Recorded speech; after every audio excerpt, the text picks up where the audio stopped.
you remember the crazy days of Jeffree Star Cosmetics, when creating an eyeshadow palette was an absolute adventure and everyone would be following along in the videos, and selecting the eyeshadow colors was one of life's most important choices. Everyone would be rushing to buy these products, the website is crashing, people are complaining, thousands of comments, thousands of likes and everything.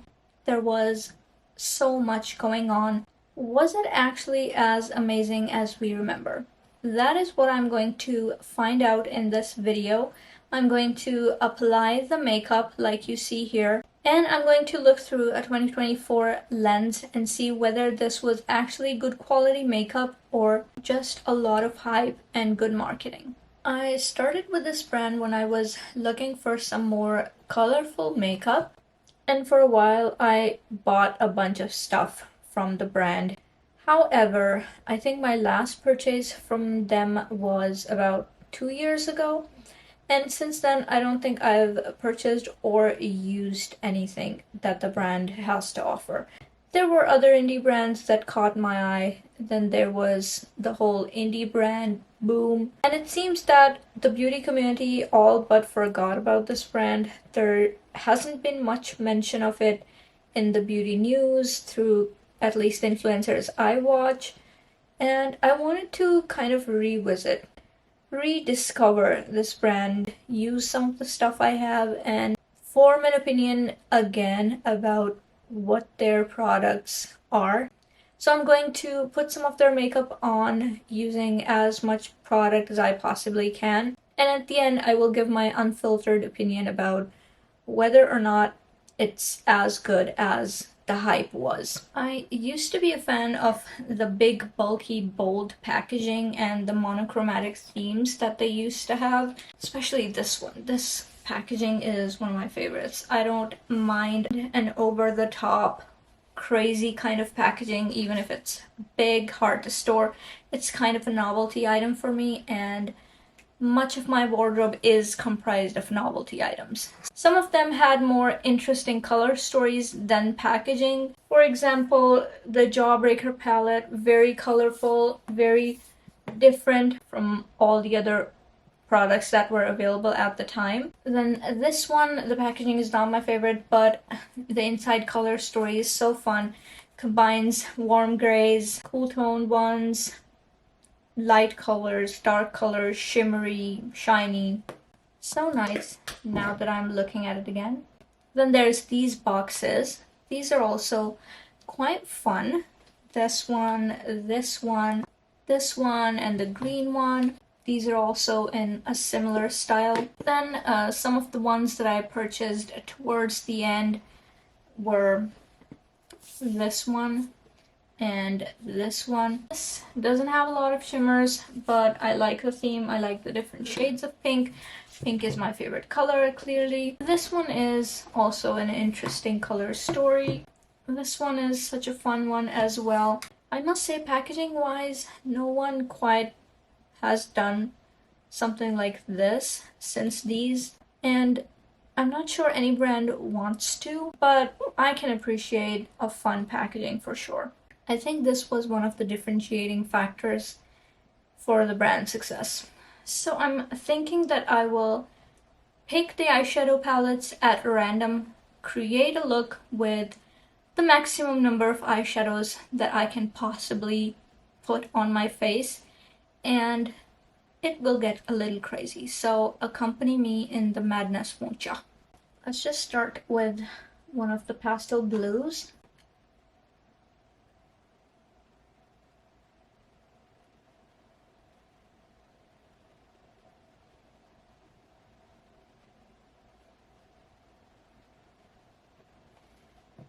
Okay, not bad. Next is Blood Sugar.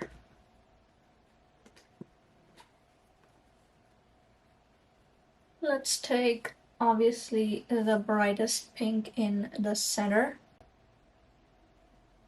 Just going to pop it on here.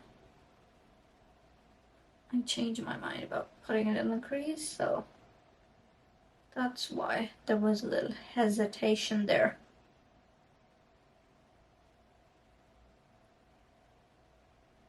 Not bad. Pretty good. Let's take this one here. Blood Money.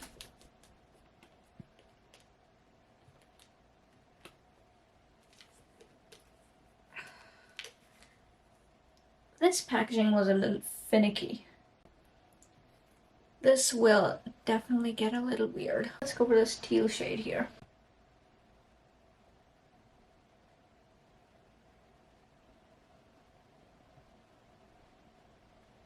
Okay, good. This one here is one of my favorite color stories, if you will. Let's try this bluey purple shade.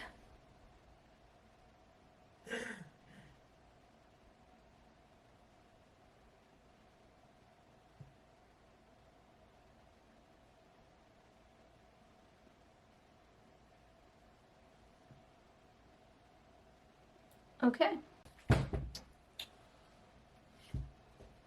Please don't break on me. Now for the Jawbreaker palette. I think this bright yellow should do. Yellows are particularly hard.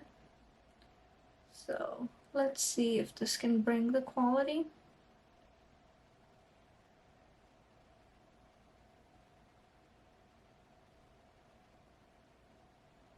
Okay, pretty good. Let's do the orange in this one. I'm not sure what cocktail of colors. Ooh, no. Oh, no, it went everywhere. Not sure what cocktail of colors we would end up with. But so far it looks kind of fun. Right? Maybe. Let's take the yellow. Let's take the yellow palette for the lower lash line. Let's sink into this one. Very pretty sky blue, leaning a little cool toned.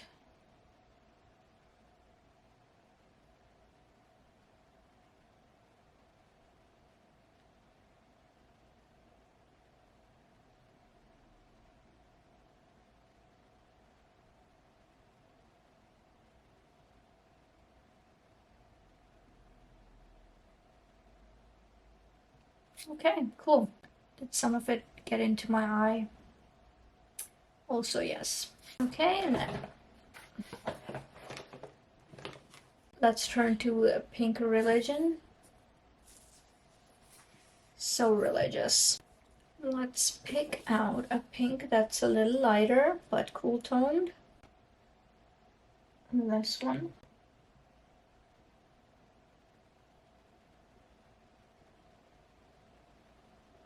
I'm not bothered with blending.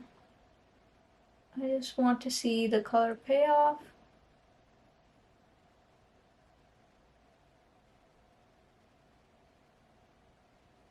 And it's pretty good. Last, I'm thinking maybe we can put something here in the inner corner with this. And this reddish orange is catching my eye.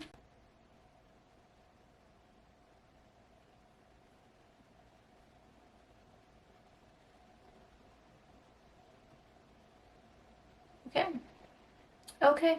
I want to find suitable shimmers, maybe up to 3 that I can put on the lid. I think Jeffree Star Cosmetics shimmers aren't the best shimmers on the market. I think this brand hasn't kept up with the trend of special shimmers, multi-chromes, and all of that. But I will select the ones that seem to be most high impact and we shall compare. I'm going into the Blue Blood palette for this one. This is the teal shimmer right here. It has a bunch of glitter in it, but it's quite saturated in color.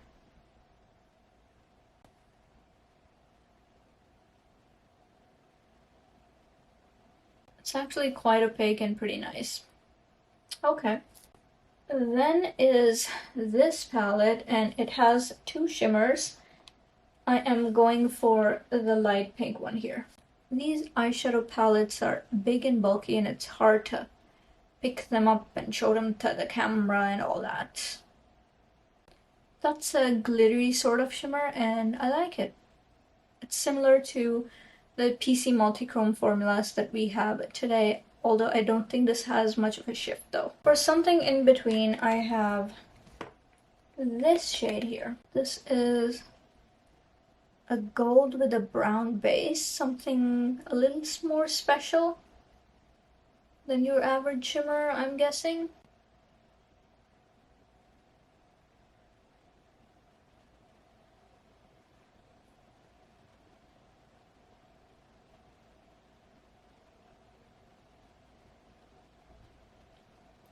Okay, that isn't bad at all.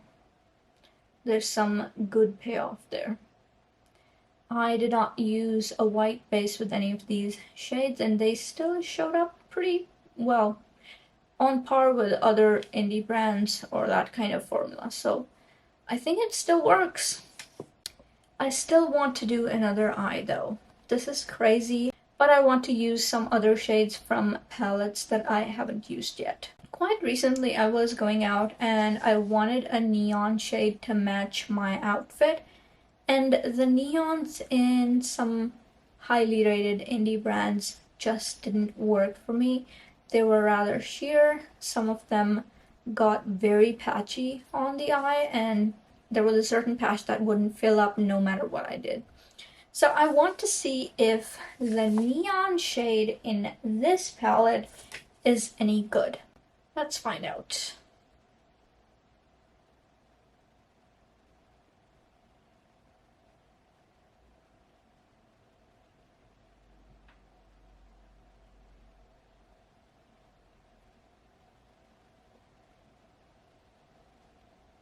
Okay, that's pretty decent payoff.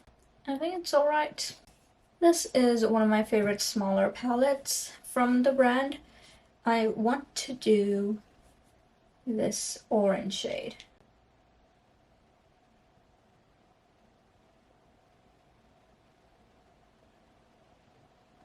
This is very corally and very pigmented.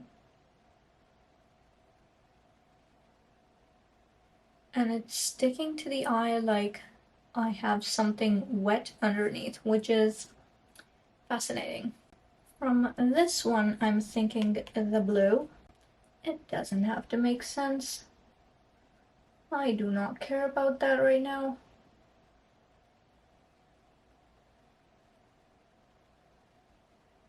Cute. This could be a 3-color look if I were bothered to blend it, or even unblended. Who cares? It looks nice. Summer is going and I just won't let it go. I wasn't sure how to incorporate this in all the colorful looks, so maybe I can find something a little less gray. Maybe we can try this shimmer that looks a little special.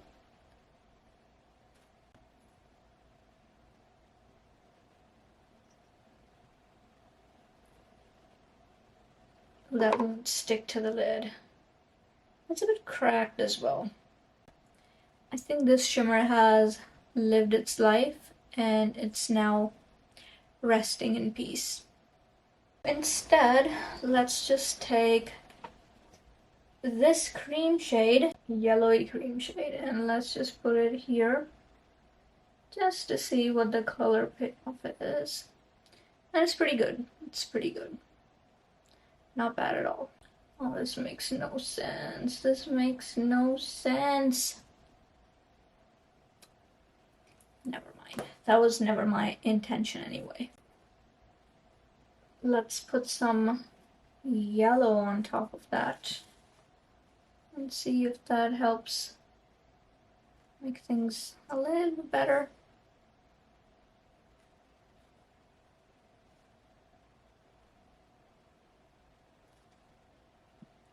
It's okay, but this palette I'm not entirely in love with.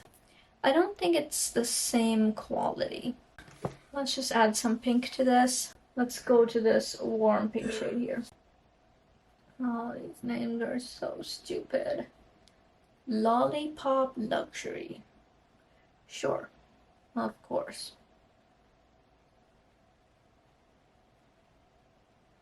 Oh, it actually looks nice.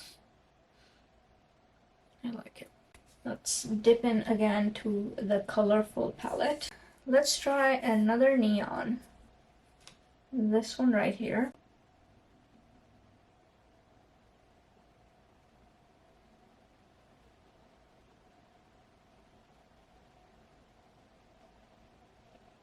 Very nice. I approve.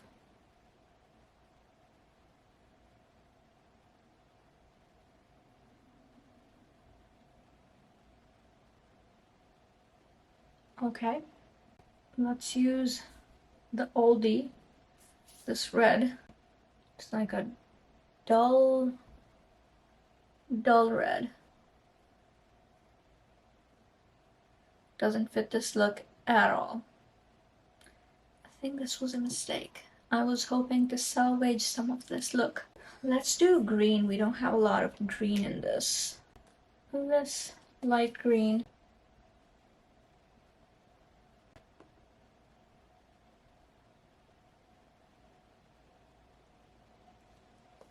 I don't entirely love the shimmers in here. Let's go for 3 shimmers again like we did previously. Let's start with this. Looks more like a satin than a shimmer.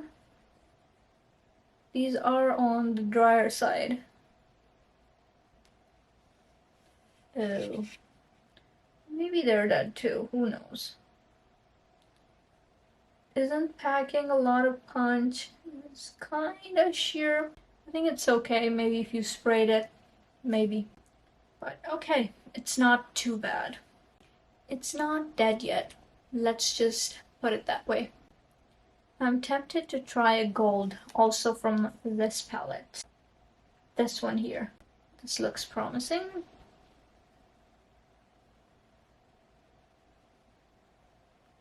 Okay, that's nice gold. I feel like the pink shimmers were pretty disappointing in the pink palette. I think we could go for this one. It looks like a duochrome situation from a purple to a peach. That looks pretty good. Yep, it looks like one of those iridescent shimmers that indie brands have.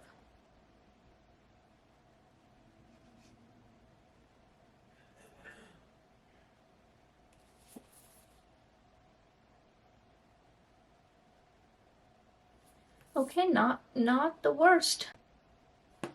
I also wanted to retry the silver from this palette.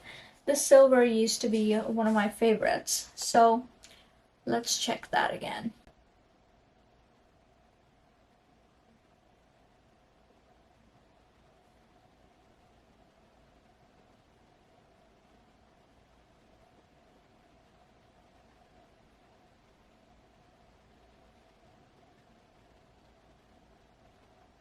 Not bad.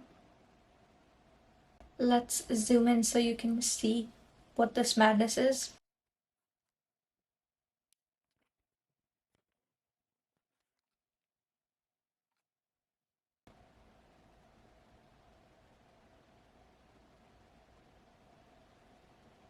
Let's move on to face products. I don't have blushes from this brand, I believe, so I'm just going to try on some palettes and single highlighters that I have. I found 2 options for blushes in the palette. So first one is the Brain Freeze palette, and I'm thinking this could be a nice blush highlighter type thing. Let's see if I'm right. Oh no, this is way too shiny to be anything but a highlighter. Okay, moving on. I think I could try this one to wipe this off. Went over it with my foundation brush so it'll die down a little bit. This could be a glowy blush. It has a little bit of a gold undertone to it. Let's add a little bit of this on top.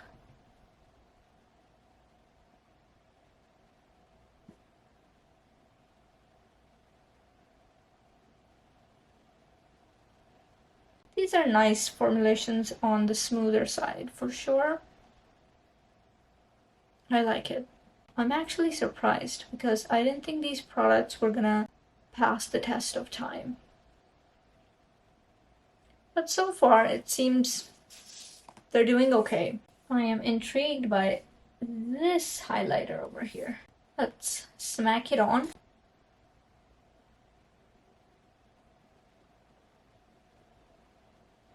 Like a green gold glow. Very nice.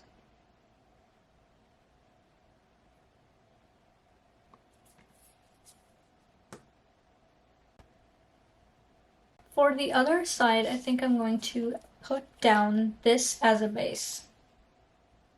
This purpley shade. Hopefully this will perform like a blush. Here's hoping. The brand does have liquid blushes, but I didn't get those. Let's see. Ooh, looks very satin in the pan, but full-on highlighter.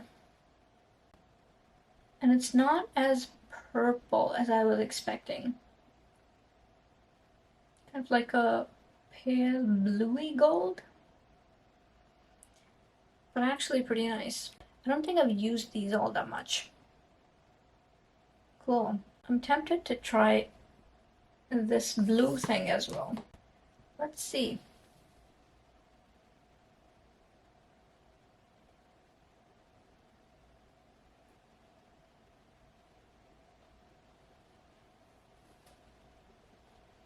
Very blue indeed.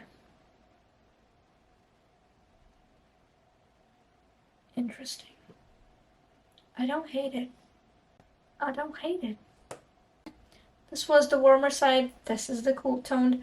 Let's add some more glittery highlighters on top.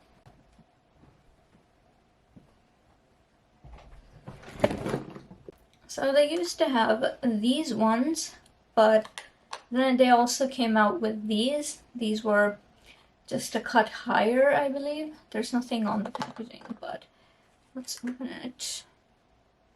Yes, so these are shifty but glittery highlighters. And there's a bunch to choose from. There was one in the green, there was one in the purple collection, there was the palette from the pink one. It's hard to choose, but I'm gonna go with this pink one over here.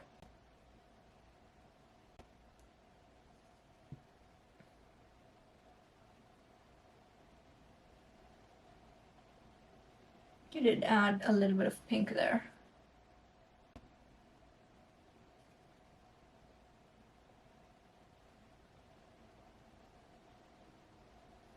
Very nice. Very glittery though. I think the era of glittery highlighter is kind of over. But did I wear a very glittery highlighter just a few days ago from Fenty? Yes. Yes, I did. This one seems to have a smoother finish. This is the Supreme Frost and Hypothermia. I want to see what this is like. This seems like one of those that have like a brown base and then blue shimmer on top. And that is exactly what this is. I like this one. Very shiny, but the glitter particles are a little bit more refined. For the cool tone side, I'm thinking I will do another highlighter here. This one, Choking on Ice, Extreme Frost. Like a blue to purple to a pink kind of highlighter. I actually got a little bit of a dupe for this from the drugstore a few days back. It has similar kind of shift. Look at that. That cheek looks like it's dipped in metal. I don't hate this. Maybe some people will in this day and age when the world has moved to more softer highlighters, more skin-like, like the recent Fenty ones. Maybe this could be considered outdated, but then again, indie brands have very similar kind of shifty, glittery highlighters, and there is definitely a market for those. Let's put some stuff on the warm side. There's the green one called Stripper Magic. Look at that, very green. Green gold. Nice. Let's try the other one as well, the more gold one. This previous one was like a champagne green. This one is more yellow gold green.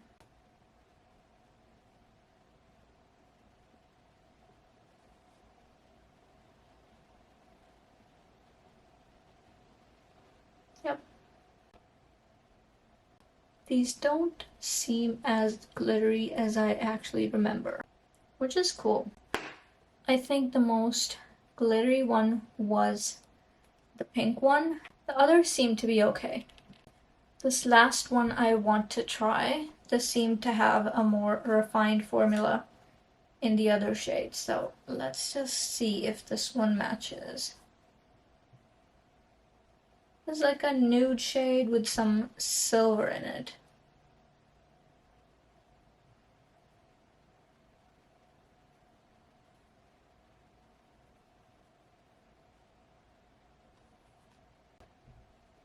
Actually quite pretty.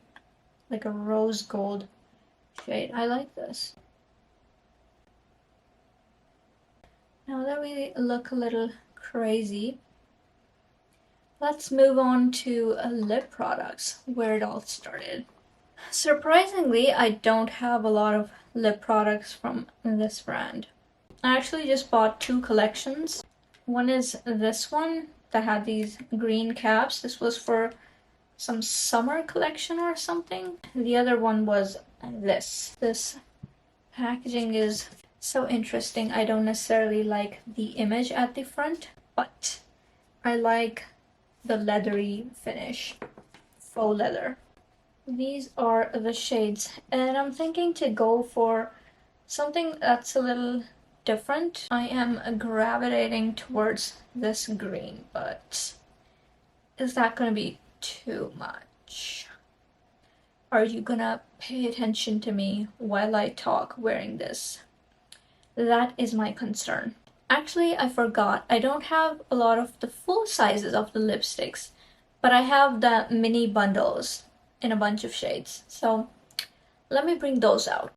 So I have the pink and red bundle, the rainbow bundle, which has completely dried out, the purple, the nude, and the green. I'm going to put away the rainbow for the reason I just mentioned. I'm going to put away the nude because if we're that colorful up here, why should we be basic down here? I am gravitating towards the red and pink. Let's see what shades this has.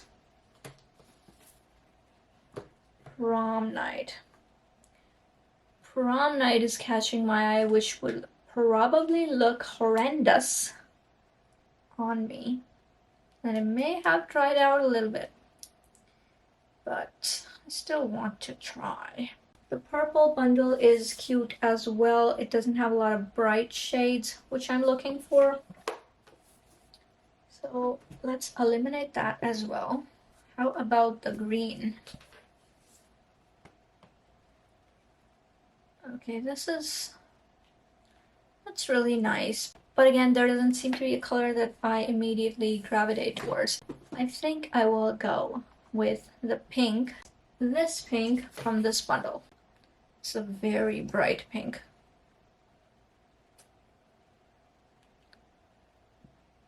Dried out shit. Will still work.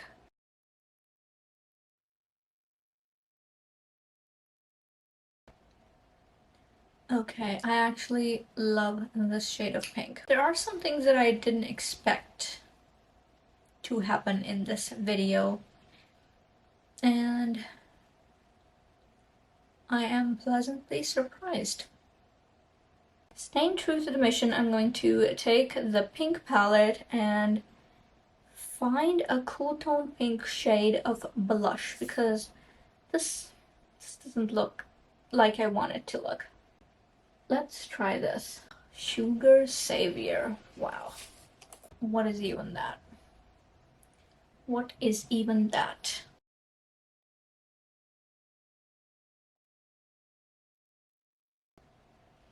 The cheeks are turning out horrendous. But I don't remember saying that this was gonna be pretty.